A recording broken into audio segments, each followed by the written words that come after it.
The fire escape. If you've ever lived in an old apartment building, you know there's something different about the stairwells. They don't feel like part of the home. They're colder, darker, built for emergencies, but not for comfort. In Seoul, especially in the older complexes outside the city center, those fire escapes are more than just concrete and steel. They hold stories, and not the kind you find in the landlord's paperwork. There's this one tale that gets passed around about a complex on the outskirts of the city. Nothing fancy, just one of those aging blocks that were thrown up during the boom years, painted beige decades ago, but now stained gray by exhaust and time. Families live there because it's cheap, not because it's charming. But everyone knows about the fire escape. It's supposed to be just like any other. Metal railings, narrow landings, the kind of place kids sometimes sneak a smoke or neighbors use to hang laundry. But at night, when the building quiets down and the streets empty out, people say the stairs don't behave the way they should. The story always starts the same. Someone takes the fire escape late at night. Maybe they don't want to wake the landlord by using the main hall. Maybe they just want a shortcut. Maybe the elevator's broken again. They head down the steps, the concrete echoing under their shoes, and when they reach one of the landings, a voice comes from just behind them. One more step. Always in Korean. Always flat. Like someone standing close enough to whisper it against the skin of your neck. The problem is, when you listen, when you actually put your foot out the way the voice suggests, there isn't another step waiting. That's the part that gets people. There's no missing stair, no gap in the construction. In daylight, the fire escape looks completely ordinary. But those who claim to have heard the voice say that at night, right when they're told to take one more step, the ground beneath them disappears. They don't fall onto the landing below. They don't hit the railing. They just vanish into the dark, and they don't come back until morning. Neighbors say they've heard screams, cut short like the air swallowed them whole. Others swear they've seen someone take that step, only to blink and find the stairwell empty. The missing person shows up again at sunrise, stumbling into the apartment courtyard, their clothes dirty, eyes wild, unable to explain where they've been. Some don't show up at all. Those are the names whispered in the alleyways, the ones people add to the list when they warn you, don't take the fire escape at night. There's one account that spreads more than the others. A college student renting a tiny room there used the fire escape after coming home late from his part-time job. He told friends later that he heard the voice. Male, low, almost bored. He stepped forward, and suddenly there was nothing under him. He doesn't remember hitting the ground.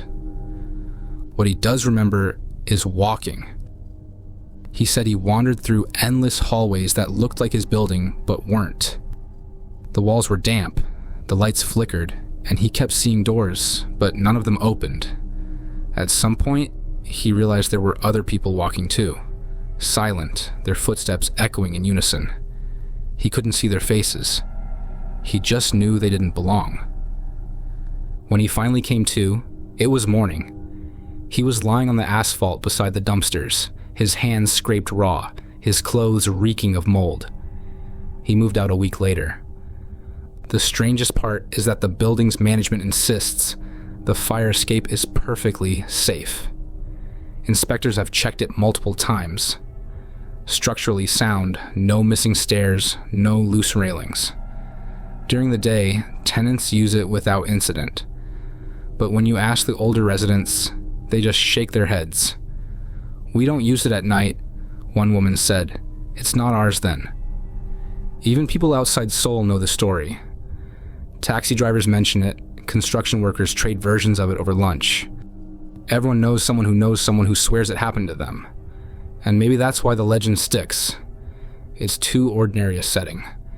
Everyone's walked down a stairwell late at night. Everyone knows the feeling of thinking they heard someone behind them. That's the hook.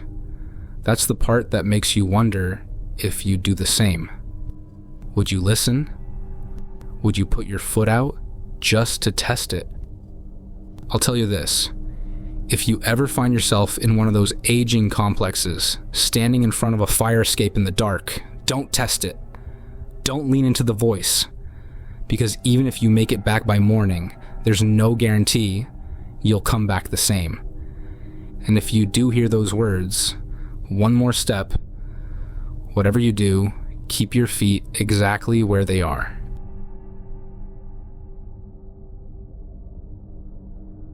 The mirror in the underground arcade. If you've ever been to South Korea, you'll know that the big cities don't just sprawl upward, they also go down.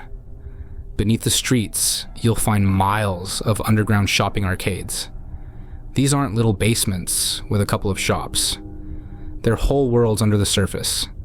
Food stalls, clothing boutiques, electronics repair shops, and endless corridors that seem to repeat themselves until you forget which direction you're walking.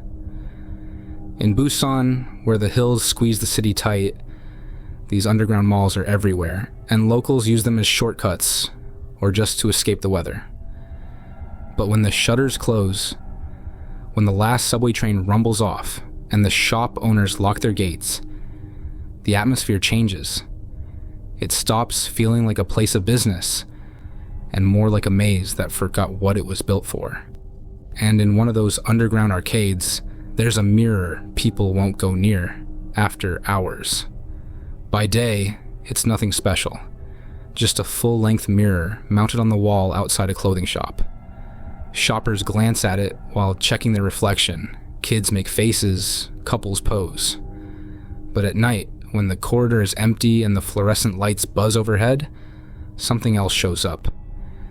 They say if you walk past it after closing, the mirror doesn't give you your reflection. Instead, it shows your back, not the back of someone else. Your back as if you're watching yourself walk away. A strange trick. But the creepier part is that your back isn't alone. There's always another figure walking right behind it. People who've seen it say, the figure looks human, but it doesn't move the way a person should. Its steps are too steady, too exact, almost like it's mimicking you. No matter how fast or slow your reflection walks, the figure keeps perfect pace. At first, you think it's a delayed echo of yourself, like a glitch in the glass, but then you realize it isn't copying you at all. It's just walking closer. And when you turn to look behind you, the hallway is empty. That's when most people bolt. But some, out of fear or curiosity, look back into the mirror. That's the mistake.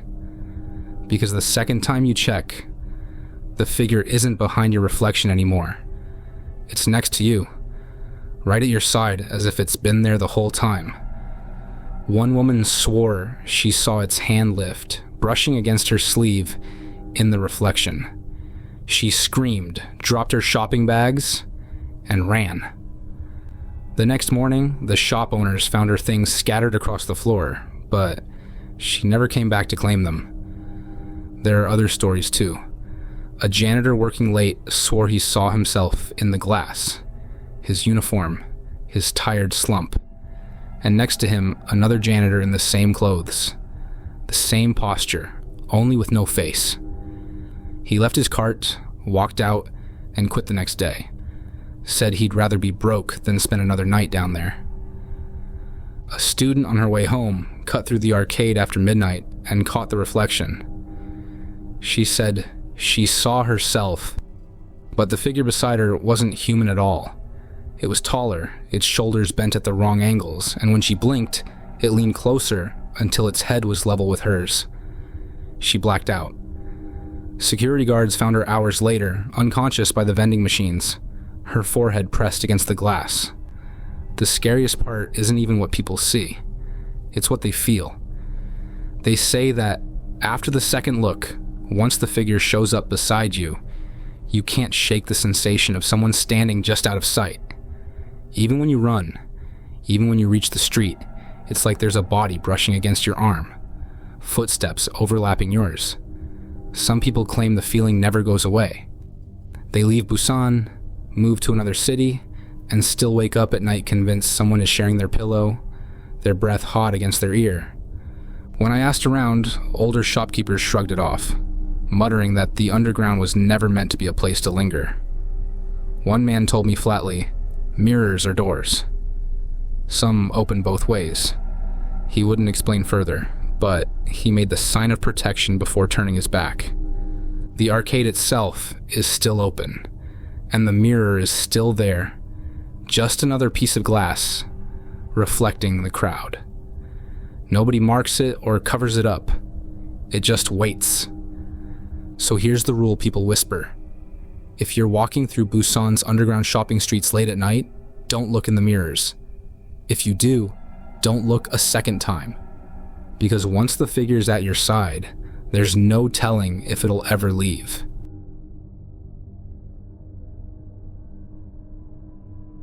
The Song of the Sea Women. If you know anything about Jeju Island, the volcanic island off the southern coast of Korea, you've probably heard of the Haenyeo. They're the famous sea women who dive without oxygen tanks, harvesting shellfish, seaweed, and abalone from the rocky seabeds. For centuries, they've been symbols of endurance, independence, and connection to the ocean. Even today, you'll find older women, some well into their 70s, wading out in their black wetsuits, their nets bobbing behind them. But alongside the pride in their traditions, there are stories, dark ones, that no one writes in guidebooks. Stories about what happens when the sea women sing after nightfall. It usually starts with night fishing. Jeju has long been a place where fishermen set out under the moon, using lanterns to lure squid or mackerel to the surface. The ocean at night is different, flat black, with waves that seem to swallow sound.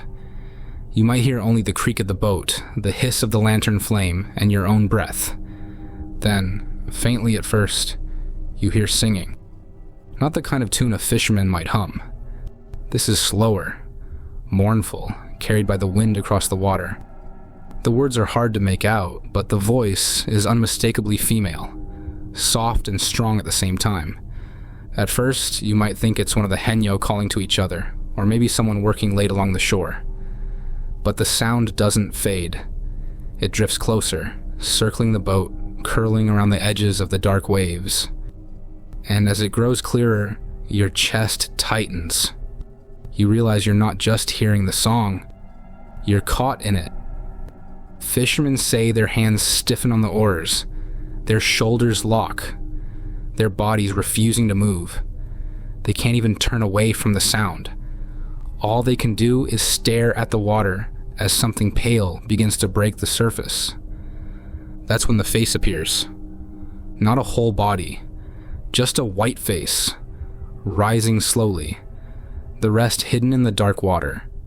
The features are blurred, as if washed away by the current, but the eyes are always open, wide and shining in the lantern light. The mouth moves in time with the song. The closer it drifts, the louder the melody becomes, until the fishermen feel it vibrating in their bones. And then the ocean takes them.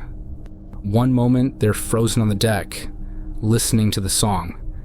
The next, they're toppling forward, pulled into the water without a splash, as though the sea itself has swallowed them whole. By dawn, the only thing left on the beach is a wetsuit, always black, sometimes tangled in seaweed, sometimes folded as neatly as if someone had placed it there. No bodies are ever found. The locals whisper that these aren't just ghosts. They say some of the Haenyeo drowned years ago, their lungs failing in the depths. Others never came back from their dives, their nets floating empty on the waves. But the sea doesn't give them peace. Instead, their voices linger, calling out in songs that were once used to steady their breathing underwater. Now, those same songs lure the living into the ocean with them. One old fisherman told me he heard it himself in his youth. He was out past midnight, the sky clear, the stars sharp enough to cut. Suddenly he heard the melody. So beautiful, he couldn't even think of rowing. He said it felt like a hand pressed against his chest, urging him forward. But just as his body began to tilt toward the sea, his lantern sputtered out. The darkness broke the spell. When he managed to light it again, the water was calm. the singing gone. He never fished at night after that. Visitors sometimes dismiss this as superstition, just another ghost tale told to keep people cautious around the ocean. But even today, you'll notice something strange. The Henyo themselves, when asked about the songs, go quiet. Some shake their heads. Others mutter that the sea takes who it wants, and it's not for outsiders to question. And if you happen to walk the beaches of Jeju, before dawn, you may find black wetsuits washed ashore, lying empty at the waterline. People tell themselves they're lost gear, torn free by the current. But if you listen closely, just before the sun rises, the waves carry something else. A woman's voice. Low, steady, singing from just beyond the breakers. And if you hear it, don't linger. Because once the song catches hold of you, it doesn't matter how strong you are, or how much you struggle, the ocean always wins.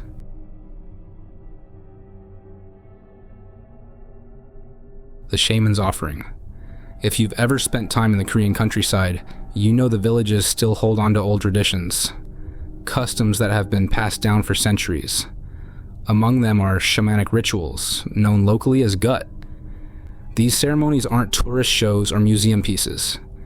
They're living practices where shamans, often older women called mudang, communicate with spirits, make offerings, and perform chants to keep balance between the living and the unseen. And in one village, there's a story about what happens if you disrespect those offerings. The ritual itself is something you might stumble across if you're traveling. It usually takes place outdoors or in a community hall. Bright paper streamers hang from poles, drums beat in steady rhythms, and the shaman dances in colorful robes, her voice carrying prayers to the sky. At the end, the offerings are laid out. Bowls of rice, fruits, and bottles of rice wine, carefully arranged on a low table. These are for the spirits. Everyone in the village knows the rule. You don't touch them. No matter how tempting the food looks, no matter how thirsty you are, the offerings aren't for humans. They belong to something else. Years ago, a young man didn't take that rule seriously. He was from the village, but like many kids who grow up around tradition, he thought the whole thing was old-fashioned, a little silly. During one ceremony, after the prayers were finished and people had gone home, he crept back. Maybe it was a dare, maybe he just wanted to prove nothing would happen. He poured himself a cup of the rice wine, took a drink, and scooped some of the rice with his hand. He laughed, saying it was just food. Just ordinary food. That night, he woke to the feeling of someone tapping his shoulder. Not hard, just enough to stir him from sleep. He thought it was a dream, brushed it off, and went back to bed. But the next night, it happened again. The tapping was firmer this time. By the third night, he couldn't ignore it. He told friends about it, laughing nervously. "I guess the spirits are mad at me," he joked, but his smile didn't reach his eyes. Dark circles had started forming under them, like he wasn't sleeping. The tapping continued every night, always on his shoulder, always enough to jolt him awake. And each time, it grew stronger. From a nudge to a push, from a push to a shove. By the end of the week, he said he felt bruises on his back, as if someone's hand was pressing down harder and harder. Then came the final night. Neighbors reported hearing him scream, a short, sharp sound that cut off too quickly. When they found him in the morning, he was lying twisted on the floor. His back was bent unnaturally, his face pale. The village elders didn't call it an accident. They didn't say it was a fall or a medical issue. They said the spirits had claimed what was theirs. Since then, the rule has never been questioned again. The offerings are replaced every night without fail. The rice, the wine, the fruits, always fresh, always untouched by human hands. The villagers say it's not just respect, it's survival. Travelers who visit sometimes wonder why food is left out like that. Some even ask if they can taste it, thinking it's just hospitality. The locals are quick to stop them. Not for you, they say firmly. Not for anyone living. What makes the story stick is how ordinary the punishment seemed at first. Just a tap on the shoulder. Just enough to remind you that you weren't alone. And yet, each touch carried more weight, until the body simply couldn't bear it. People in the village believe the spirits aren't cruel, just strict. The offerings are a contract, a way of keeping the boundary clear. You feed them, they leave you in peace. Break the contract, and they'll remind you who the food was for. Even now, when the sun sets and the air cools, you can see villagers quietly setting out the bowls and bottles, arranging them with care. They don't look over their shoulders, but you can feel the weight in the air, like something unseen is watching to make sure the rules are followed. And if you ever find yourself in one of those villages, standing in front of a table of food and drink after a shaman's prayers, remember this. It may look ordinary, but it isn't yours. Because once you take what doesn't belong to you, the spirits will take something back. And they never stop with just a tap.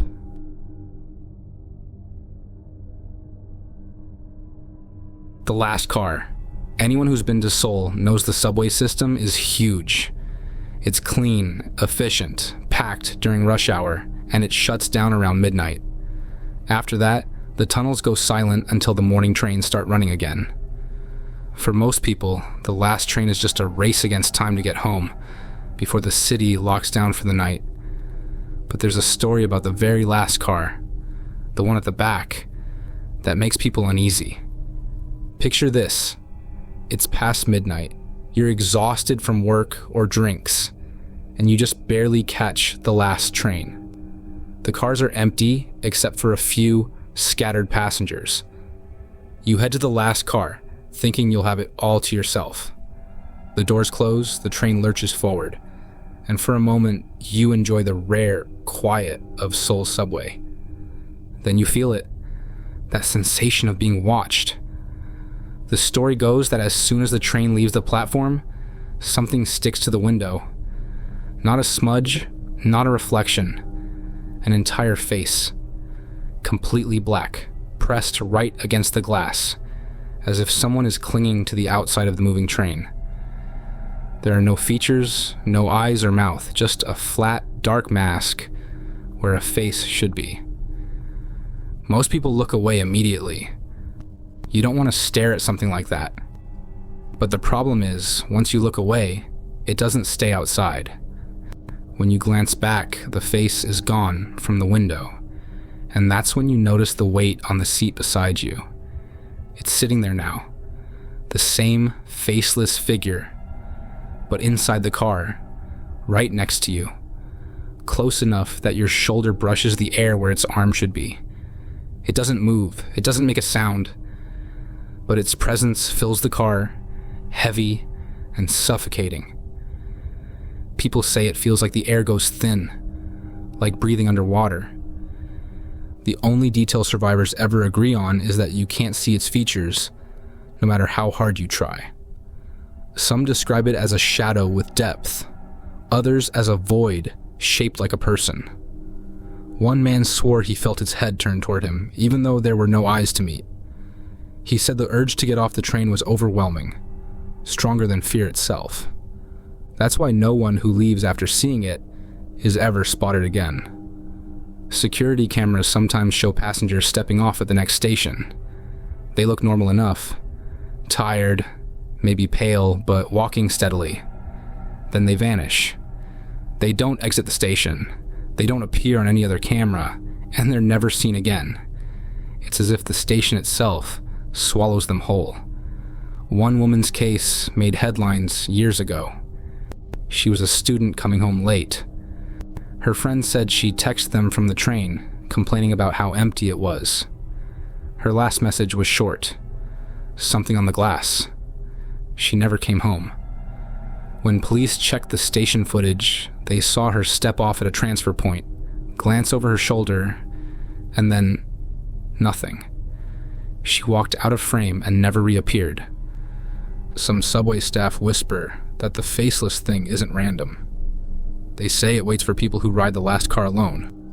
Others believe it's tied to the tunnels themselves, to the workers who died during construction back in the 1970s when accidents were covered up. Whatever the reason, the advice is the same. Don't sit in the last car if you're riding at the end of the night. What makes the story stick is how ordinary it feels. Everyone has been on a nearly empty train. Everyone knows the strange loneliness of those last rides, where the hum of the tracks feels louder than it should.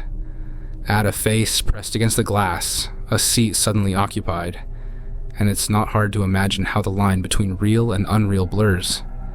So, if you're ever in Seoul catching the final train after midnight, here's a rule worth remembering. Sit in the middle cars, even if it means sharing space. Because in the last car, when the doors close and the train begins to move, the window isn't always just glass. And if you see something dark pressed against it, don't look away. Because once you do, you'll find you're not alone anymore.